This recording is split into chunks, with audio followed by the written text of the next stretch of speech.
గురుకులాలలో 5వ తరగతి ఇంటర్ ప్రవేశాలకు నిర్వహించిన ఫలితాలు విడుదల చేసిన మంత్రి డోలా బాల వీరాంజనేయ స్వామి సందర్భంగా మీడియాతో మాట్లాడుతూ విద్యతో పాటు విద్యార్థుల ఆరోగ్యం సంరక్షణ పట్ల కూటమి ప్రభుత్వం ప్రత్యేక శ్రద్ధ చూస్తుందని, కార్పొరేట్ పాఠశాలలకు ధీటుగా ప్రభుత్వ విద్యా సంస్థలు విద్యా ప్రమాణాలు ఉండాలన్నదే సీఎం చంద్రబాబు లక్ష్యం అని, ప్రతి పాఠశాలలో పారిశుద్ధ్యం పరిశుభ్రత ప్రాధాన్యత, విద్యార్థులకు కెరీర్ గైడెన్స్ కోసం ప్రతి వారం ఒక పీరియడ్ బోధించేలా చర్చలు, ఉచిత నీట్ కోచింగ్ సెంటర్లు 10కి పెంచుతున్నాం, పేదింటి బిడ్డలు డాక్టర్లు ఇంజనీర్లు అవ్వాలన్నదే సీఎం చంద్రబాబు లక్ష్యం మంత్రి డోలా బాల వీరాంజనేయ స్వామి అన్నారు.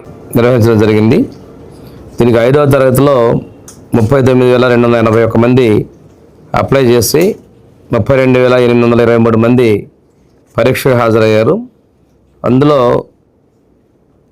15,020 సీట్లకి ఈ రోజున మనం రిజల్ట్ తీయడం జరిగింది. మనకి ఇక్కడ కాంపిటీషను 1:2.18 లెక్కన మనకి కాంపిటీషన్ ఉంది. అదేవిధంగా ఇంటర్మీడియట్లో 13,680 సీట్లకు గాను 40,792 మంది అప్లై చేసుకొని 32,733 మంది పరీక్షకు హాజరయ్యారు.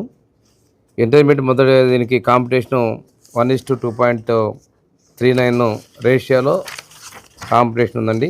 అంటే దీన్ని బట్టి గురుకుల పాఠశాలలో మెకనైజ్డ్ శానిటేషన్స్కి వెళ్ళడం జరిగింది. నిన్ననే వర్క్షాప్లో కూడా ప్రిన్సిపల్స్కి డీసీఓ చెప్పాం, ఏదైనా కానీ వచ్చినటువంటి వాళ్ళ లోపాలు ఉంటే తప్పనిసరిగా మీరు రిపోర్ట్ చేయండి, ఫలానా వాటిలో ఈ లోపాలు ఉన్నాయని చెప్తే అవసరమైతే కఠిన చర్యలు తీసుకునేదానికి కూడా తీసుకుంటాం. పోయినసారి కూడా ఈ సంవత్సరంలో ఉన్నటువంటి కాంట్రాక్టర్ మీద మేము వాళ్ళు చెప్పిన దానికి ఫైన్ కూడా వేయడం జరిగింది, నిర్లక్ష్యాన్ని గమనించి. అందువల్ల పిల్లల యొక్క చదువు పట్ల, వారి యొక్క ఆరోగ్యం పట్ల, వారి యొక్క మంచి కార్పొరేట్ ధీటుగా సాధించే పట్ల మా ప్రభుత్వం చిత్తశుద్ధితో ఉంది. ముఖ్యమంత్రి గారు ఈ స్కూల్స్లో not only social welfare, residential స్కూల్లో చదివే పిల్లలందరూ కూడా కార్పొరేట్ ధీటుగా ఉండాలి.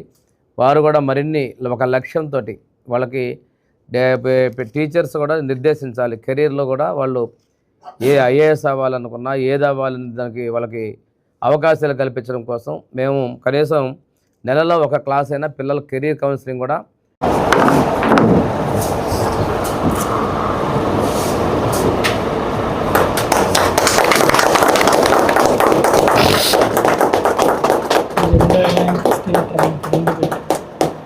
With in గర్ల్స్లో rank